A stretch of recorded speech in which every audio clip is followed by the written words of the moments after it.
বুড়ি, ও আমাকে পাঠা বলল। তুই কিছু বললি না কেন?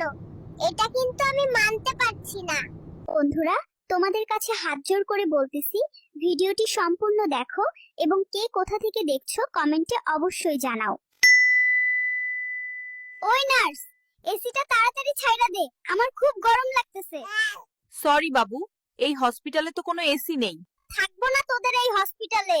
টাকা নেয়ার সময় তো কারি কারি টাকা নিস, আর এসি দেওয়ার বেলায় কোনো খবর নাই। বেবি, আমাকে একটি আইফোন কিনে দাও, আমি টিকটক করব। খবরদার, আর একবারও টিকটকের কথা বলবা না। যাও রান্না করো। বাবু, তুমি কোথায় যাও?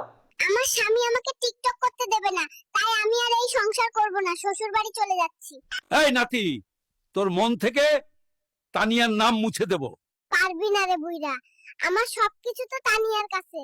তাহলে তানিয়ার মন থেকে তোর নাম মুছে দেব। পারবি না রে বুইরা, কারণ তানিয়ার সবকিছু তো আমার কাছে থাকে। বউ, তুমি তো দিনভরে শুধু টিকটক দেখো, বাড়িতে কত কাজ বাকি আছে, ওইগুলা কে করবে? আমি এগুলো করতে পারবো না, আমি শুধু টিকটক দেখবো। আমি চৌধুরী বাড়ির একমাত্র মেয়ে, আমার দিয়ে এসব কাজ করতে বললে কিন্তু এই সংসার ছেড়ে চলে যাব। নাতি, দেখ তো এই মেয়েটার তোর কেমন লাগে। আমারে খালি মেসেঞ্জারে বিরক্ত করে। আরে দাদা, এত খুশি হয়ো না, এটা আমার ফেক আইডি। দেখলাম তোমার চরিত্র কেমন। সর্বনাশ, তুই এই কথা আগে বলবি না। আমি তো মনে করছি মনে হয় কোনো মেয়ে। বুড়ি, দেখ আমার পাদে কি শব্দ। তোর থেকে আমার পাতে বেশি শব্দ হয়, দেখ। শালার বুড়া বুড়ি, তোদের কি মান সম্মান নাই? দিন ভারে শুধু পাদাপাদি করিস, পাততে পাততে হসপিটালটা তোরা দুর্গন্ধ করে ফেলছিস। থাকবো না এই হসপিটালে। নাতি, তুই ফ্যানের সাথে ঝুলতেছিস কেন? পড়ে যাবি, তাড়াতাড়ি নাম। না বুড়ো, আমি এখান থেকে নামবো না। কেন, কি হয়েছে আমাকে বল। আমি খাটো, এজন্য সুমাইয়া আমাকে রিজেক্ট করে দিয়েছে। এই জন্য ফ্যানের সাথে ঝুলতেছিলাম। তুমি এত অল্প বয়সে তানিয়ার সাথে কেন প্রেম করছো? স্যার, প্রেম করতে কোনো বয়স লাগে না, সুন্দর মন লাগে, আর বয়স তো মাত্র সংখ্যা। তুমি আবার মুখে মুখে কথা বলো, তোমাকে তো জেলে দেব।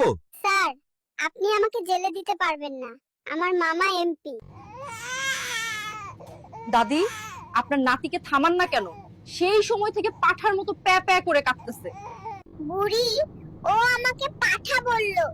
তুই কিছু বললি না কেন? এটা কিন্তু আমি মানতে পারছি না। আমার নাতি পাঠার মতো প্যা প্যা করে কাঁদবে না হাসবে, তাতে তোদের কি? গেলাম না তোদের প্লেনে। এমন ভাবে প্রতিদিন কাজ করাইলে আমি আর ঘরে জামাই থাকবো না। শালার ফাটা না থাকলে যাবি কোথায়? তুই আমার জীবন শেষ করে এখন পাশের বাড়ির ভাবির কাছে যাবে। পাশের বাড়ির ভাবি অফার করেছে, তার সাথে থাকলে কাজ করা লাগবে না। দাদা, কালকে স্কুলের মিটিং আছে, তোমাকে যাইতে হবে। না, আমি যাইতে পারবো না, আমার বাসায় অনেক কাজ আছে। আরে ফারিয়া ম্যাডাম তোমাকে যাইতে বলছে। তাহলে তুই এই কথা আগে বলবি না? চল তাহলে আজকেই যাব, বেঁচে থাকলে পরে কাজ করা যাবে। তোর বোন হয়, ওকে দেখে রাখিস। আমি বাইরে থেকে ঘুরে আসি, কোনো প্রকারের বিরক্ত করবি না। আপু, আপনি কি সিঙ্গেল নাকি মিঙ্গেল? উফ, আজব তো, আমাকে বিরক্ত করছেন কেন? আপনার দাদিকে সব বলে দেব কিন্তু। দাদি, আপনার নাতি আমাকে প্রেমের প্রস্তাব দিচ্ছে। সর্বনাশ, মায়ে তো সব বলে দিল, এখন আমি তো শেষ। এই মেশিন, তাড়াতাড়ি টাকা বের কর, টুনটুনিরে নিয়ে দুবাই যাব। এই, টাকা না দিয়ে ফিডার দিলি কেন রে? এই বাল দিয়ে কি করব? তোমার সাথে আমি সম্পর্ক রাখতে পারবো না, আমার টাকা লাগবে, ফিডার লাগবে না। শালা লোভী মেয়ে, এই ছিল তোর মনে? নাতি, ও নাতি। ওই বুড়ি কি হইছে, এরকম দরজা ধাক্কাচ্ছিস কেন? নাতি মোবিল নিয়ে বাথরুমে গেছে আর দরজা খুলতেছে না। বাবু, কি আর বলবো, বুড়োরা আঠার মতো সারাদিন লেগে থাকে, বাথরুমেও শান্তিতে কথা বলা যায় না। এই কষ্ট কি সহ্য করা যায়?